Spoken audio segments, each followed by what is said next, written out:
bugünkü toplantımızı yavaş-yavaş yekunlaşdıra bilərik. Yəni, bunda qətnamənin oxunması ilə yekunlaşdırsaq daha yaxşı olar. İcazə verirsiniz də qətnaməni oxuyuruq. Azərbaycanla İsveç ictimaiyyətinin Stokholmda keçirilən toplantısının qətnaməsi. Azərbaycan və İsveç ictimaiyyəti nümayəndələri, bir sıra beynəlxalq təşkilatların İsveç nümayəndəlikləri 27 noyabr 2009-cu il tarixində İsveçin Azərbaycan icmasının təklifi və təşkilatçılığı ilə bir araya gələrək Azərbaycan Respublikasında son ictimai-siyasi vəziyyəti müzakirə etdilər. Stokholmda keçirilən toplantı iştirakçıları Azərbaycanda azad, demokratik vətəndaş cəmiyyəti quruculuğunun tam iflasa uğradığını, vəziyyətin günü-gündən daha da ağırlaşdığını vurğuladılar. Qeyd olundu ki, 2003-cü il prezident seçkilərindən sonra ölkədə yaranmış siyasi boşluq illər keçdikcə daha da dərinləşməkdədir.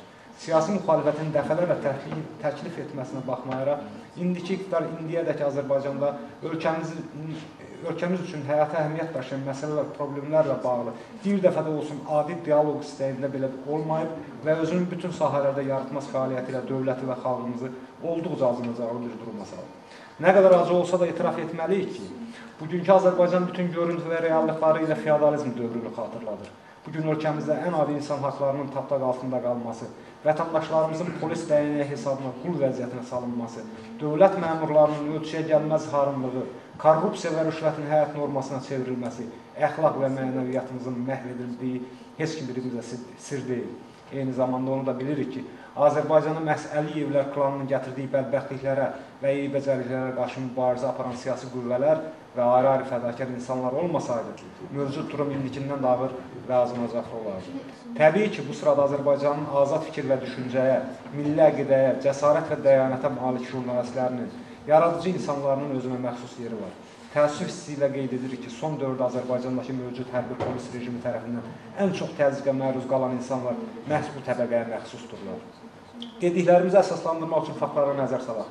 2005-ci ildə Azərbaycanın ən tanınmış jurnalisti, Monitor jurnalının baş redaktoru Elmar Hüseynov əksəsinə qətlə yetirildi. 2006-cı ildə satirik şair Mirzə Sakit 3 il, 2007-ci ildə onun qardaşı Azadlıq qəzetinin baş redaktoru Qənimət Zahid 4 il, 2006-cı ildə Yeni Fikir Gənclər Təşkilatının sədri Ruslan Bəşirli 7 il, onun müavini Ramin Tağıyev 4 il, 2007-ci ildə Bizim Yol qəzetinin redaktoru Müşfiq Hüseynov 5 il, 2007-ci ildə iki aparıcı qəzetin Real Azərbaycan və Gündəlik Azərbaycan qəzetlərinin sahibi və baş redaktoru Eynullah Fəthullayev 8 il 6 ay, 11 noyabr 2009-cu il tarixində iki gənc bloger, Emin Milli 2 il 6 ay, Adnan Hacızadə 2 il müddətinə həbslə cəzalandırılıblar.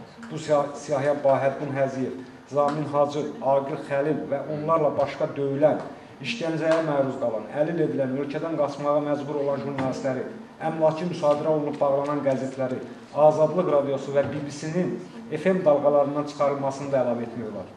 Məsələnin maraqlı tərəfi ondadır ki, Azərbaycanda söz və mətbuat azadlığının indiki durumu, xüsusən də ayrı-ayrı jurnalistlərin şərlənərək həbs olunması ilə bağlı beynəlxalq birliyin bütün etiraz və cəhdləri heç bir səmərə vermir. Uzun illərin təcrübəsi də göstərir ki, bu cür sivil çağırış və etirazlar günü-gündən azğınlaşan Əliyev rejimini ram etməyə, onu xalqa və onun qələm sahiblərinə, müxalif düşüncəli insanlarına qarşı repressiya tətbiq etməkdən çəkilinməyə qadir deyil. Biz yığıncaq iştirakçıları Azərbaycanda bütün siyasi məhbusların təcili və qeyd-şərtsiz azad olunmasını tələb edirik. Və buna nail olmaq üçün aşağıdakı təkliflərlə dünya birliyinə, ilk növbədə isə Amerika Birləşmiş Ştatları və Avropa dövlətlərinə müraciət edirik. Azərbaycan hakimiyyəti günahsız insanları azad etməyəcəyi təqdirdə Azərbaycanın beynəlxalq qurumlarda, o cəmlədən ATƏT, Avropa Şurası Parlament Assambleyası, NATO əməkdaşlıq proqramı və sair iştirakı dondurulsun. Azərbaycan iqtidarının yüksək çinli məmurları, demokratik dövlətlərin, xüsusən də Avropa Birliyinin ərazisinə girmək qadağan olunsun. Azərbaycan xalqının malı olan, lakin bu məmurlar tərəfindən talan edilərək toplanan və qərb banklarına yerləşdirilən milyarlarla dollarlıq vəsaitlərə həbs olunsun. Bu bizim qətnamə layihəmizdir. Mən hesab edirəm ki,